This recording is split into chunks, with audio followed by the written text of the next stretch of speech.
101 with Lynch and Taco.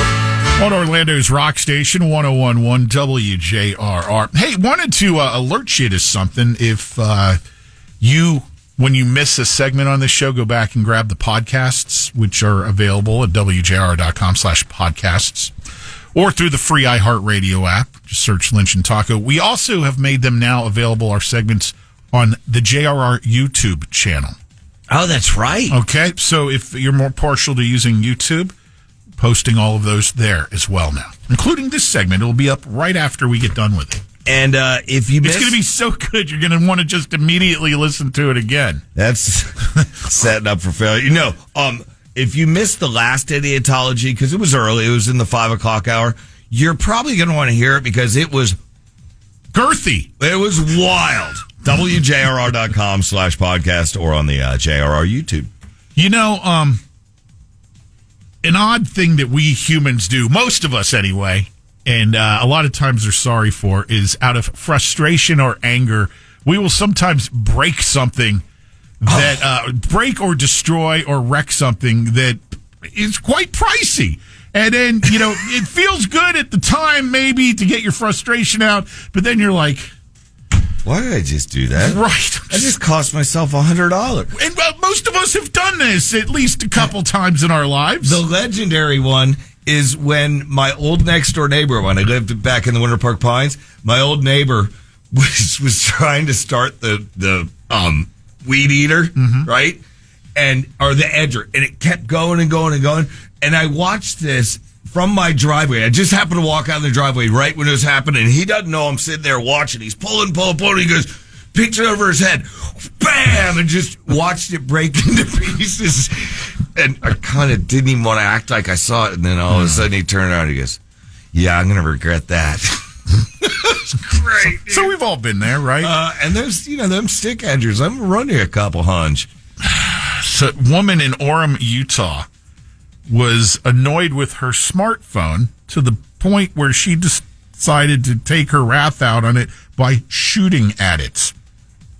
This is where things went really sideways. Now she has not only destroyed her phone, but the police were also called when gunshots were heard by neighbors and heard loud yelling. So the neighbors thought there was some domestic dispute going on. And then they report the gunshots. So the cops immediately show up. Yeah. On top of that, the bullets, some of them missed and hit the neighbor's property.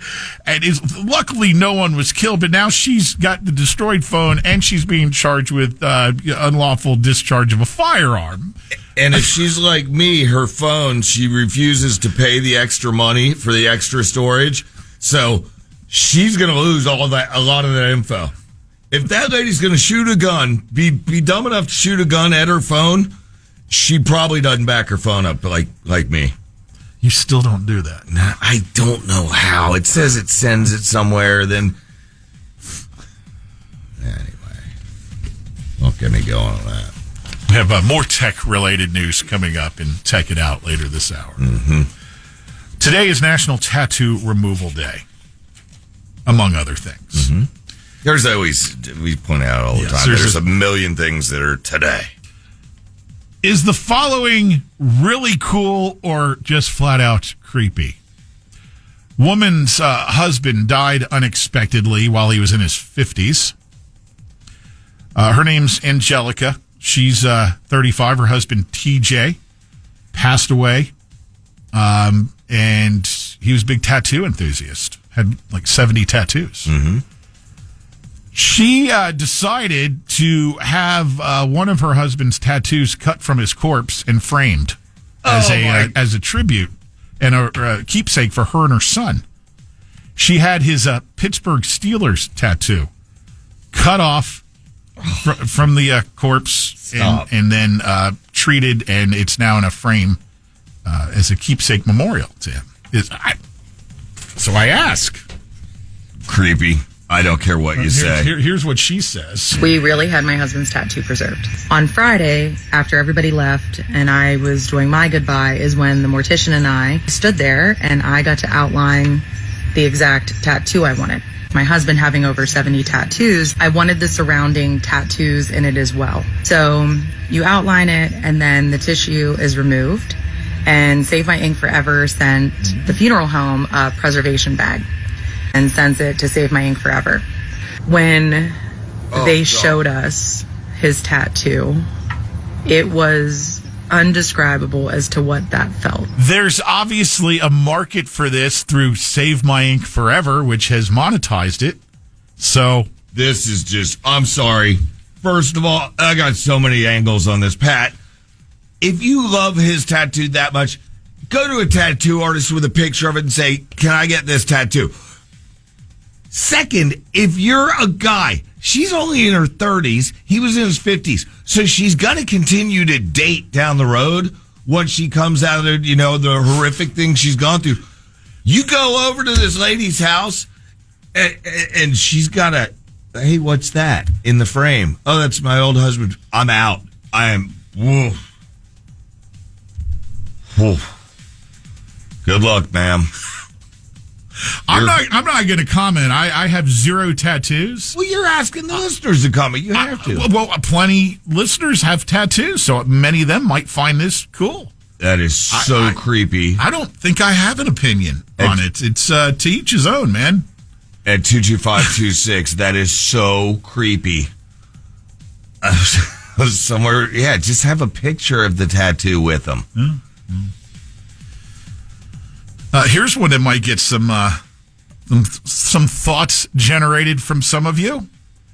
This Gen Zer on TikTok started a debate by simply posting a little clip of her walking out of a hotel right by the front desk and into the parking lot, saying, "That's how you check out."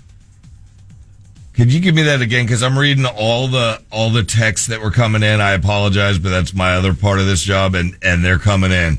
Everybody's like, not a chance in hell. I'm with Bob. Run away. And then there's this one that I cannot read on the air. But right there.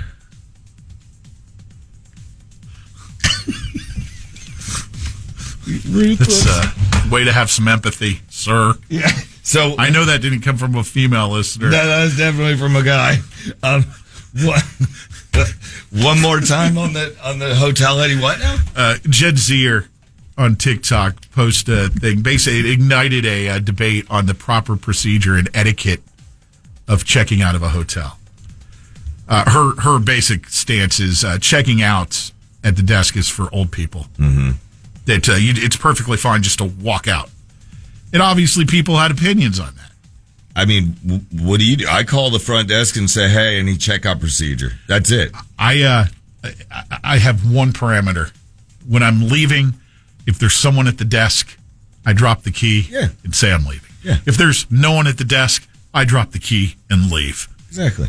A lot of times they just have a little box up front that says keys so they can recycle and reuse. The big consensus here was it's a courtesy thing that, especially if you're checking out early, well before checkout time, you should let them know you're leaving so they can prepare the room for someone else. It's somebody who drove all night who needs an early check-in. And that was the biggest response there. That's where I fall on it too. Yeah.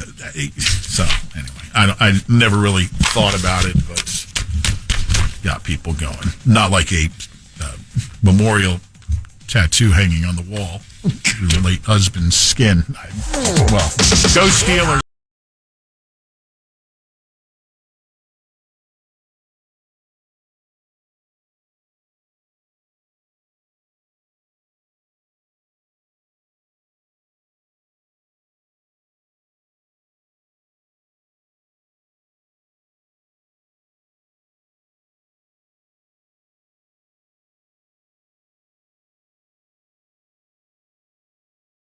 WJRR, Orlando's rock station.